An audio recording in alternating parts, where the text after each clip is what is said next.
everybody. How we doing tonight? Yeah.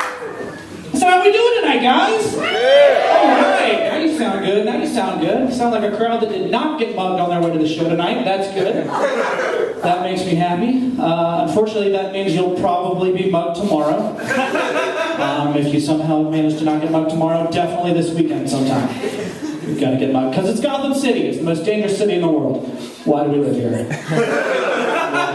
Because it's home. I grew up here, as some of you may have, which is hard. You may know. The water supply is constantly threatening to be poisoned. Neighbors, friends, family members, constantly getting kidnapped and mind controlled to commit crimes. It's hard. It's really hard. I want to take the Joker and say, Joker, you know how I got these scars? From you going on TV and terrorizing my family every week.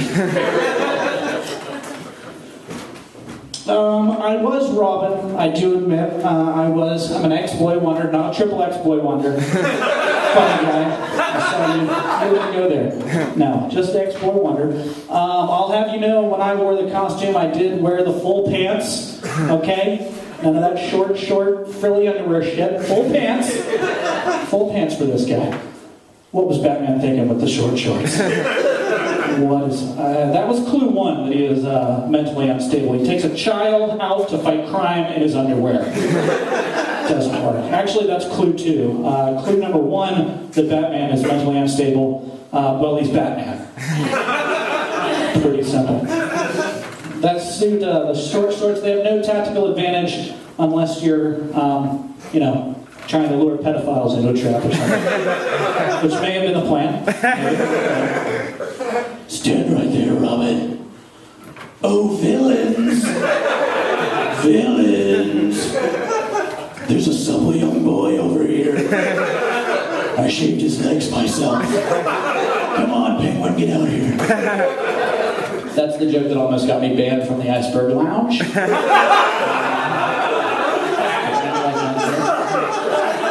I had to have a very tense conversation with the owner, Mr. Cobblepot, after my son.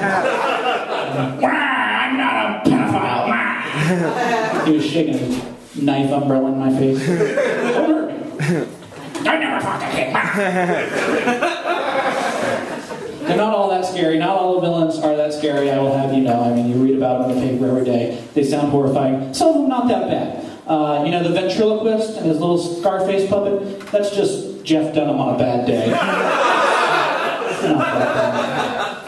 The Mad Hatter, that's just a dude that thinks he's a character in a children's book. Not that scary. Who are we fighting tomorrow, Batman? Winnie the Pooh? Not scared. Not scared. Mr. Freeze, his bite is worse. His bark is worse than his bite. His worst crime, in my opinion, is just the overuse of puns.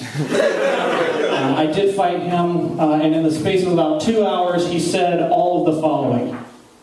Ice to meet you. Ice of you to stop by. It's an ice day to die. Cool down, cool off, cool your jets, chill out, and take a chill pill. Batman is not much better, I will have you know. Before we engaged Mr. Freeze, he looked at me in all seriousness and he goes, "Let's turn up the heat." He's not as cool as you think he is. I'm gonna burst that bubble a little bit. He's not as cool. He's a little bit of a nerd. He has the Batmobile, that's sweet. That's his car, his Bat car. Batmobile sounds good, but he adds that Bat prefix to all of his things. Even at home, like his appliances. His fridge is his Bat fridge. His microwave is his Bat nuker. His toilet is his Bat pooper. It's kind of ridiculous. You might think he has a lot of chicks. No, he lives at home alone with an elderly British dude. Okay, cool. His utility belt, where he keeps all his sweet gadgets, it's mostly filled with snacks. Which is smart. It's smart. You're on that rooftop for a long time, get hungry, but not as cool as you think about. He also has this weird, frenemy relationship with Superman. He's kind of bitchy about it. He's my best friend, but I'm not talking to him right now. It's like an 8th grade girl. He keeps going on space adventures with Green Lantern and leaving me here. It's like, you can't breathe in space. face. Green Lantern can put me in a green bubble. They should have called me. You may notice I have a Superman tattoo. I lost a bet to Superboy. That's the only reason that's on my body. When you drink with superpowered aliens, things get crazy. I don't want to go into the details of the bet. Suffice to say, it involved Batgirl's panties and a broken wrist. My wrist.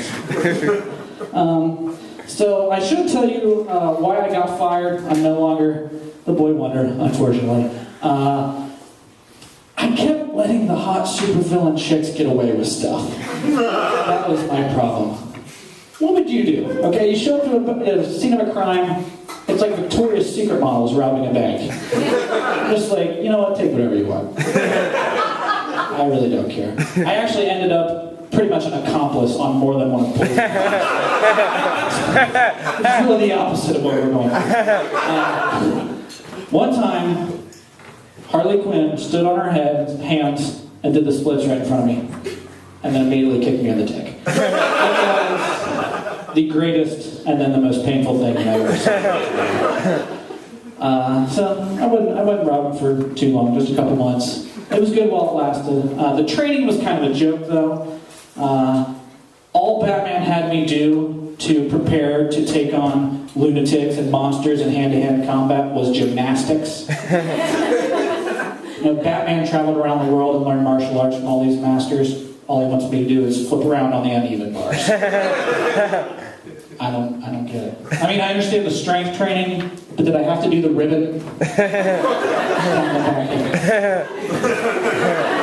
How is this preparing me for anything? Batman's watching in the corner. Put the shorts on. Hey guys, that's my time. Thank you very much. Enjoy your food.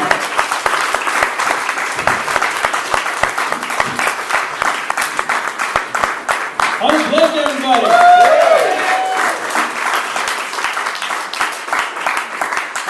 I was wondering how long it was going to take before I got to do this, but the fact that almost every single one of his jokes tells me that you guys are a bunch of fucking nerds.